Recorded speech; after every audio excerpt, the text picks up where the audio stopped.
Selamat pagi saudara yang terkasih dalam Tuhan. Mari kita memperhatikan Keluaran pasal yang ke-19 ayat yang ke-10. Demikian firman Tuhan, berfirmanlah Tuhan kepada Musa, pergilah kepada bangsa itu, suruhlah mereka menguduskan diri pada hari ini dan besok, dan mereka harus mencuci pakaiannya. Kemudian ayat 14 dan 15. Lalu turunlah Musa dari gunung mendapatkan bangsa itu. Disuruhnyalah bangsa itu menguduskan diri dan mereka pun mencuci pakaiannya. Maka kata Musa kepada bangsa itu, bersiaplah menjelang hari yang ketiga dan janganlah kamu bersetubuh dengan perempuan. Kemudian ayat 17. Lalu Musa membawa bangsa itu keluar dari perkemahan untuk menjumpai Allah dan berdirilah mereka pada kaki gunung. Saudara yang dikasihi Tuhan, yang dibicarakan pada bagian kedua dari pasal ke-19 ini adalah bagaimana persiapan dan sikap mereka ketika mereka mau berjumpa dengan Allah. Umat Israel harus mempersiapkan diri untuk bertemu dengan Allah. Respon umat Israel terhadap perintah Tuhan yang disampaikan oleh Musa kepada mereka adalah yang pertama dengan kata-kata mereka menjawab, segala yang difirmankan Tuhan akan kami lakukan. Ini yang pertama yang dilakukan oleh orang Israel. Ketika mereka menerima perintah Tuhan, segala yang difirmankan Tuhan akan kami lakukan.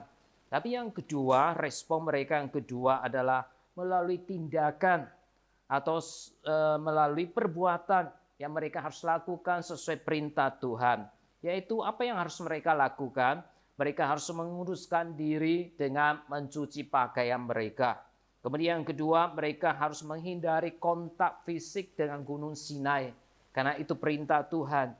Dan yang ketiga, mereka untuk sementara harus menjauhkan diri untuk bersetubuh dengan perempuan atau istri mereka. Saudara, umat Israel meluangkan waktu selama 3 hari untuk melakukan persiapan diri bertemu dengan Tuhan.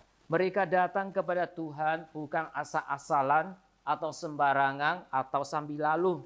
Mereka tidak boleh tergesa-gesa di dalam bertemu atau masuk ke dalam hadirat Tuhan.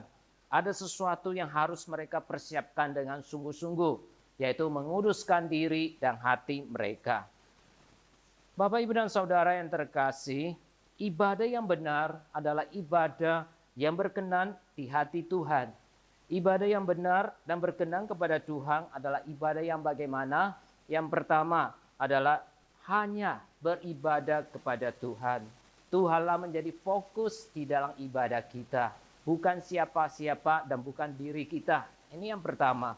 Yang kedua, ibadah yang benar adalah ibadah yang tidak asal-asalan atau sembarangan, yaitu dengan hati yang hormat dan takut akan Tuhan, kita datang beribadah kepada Tuhan.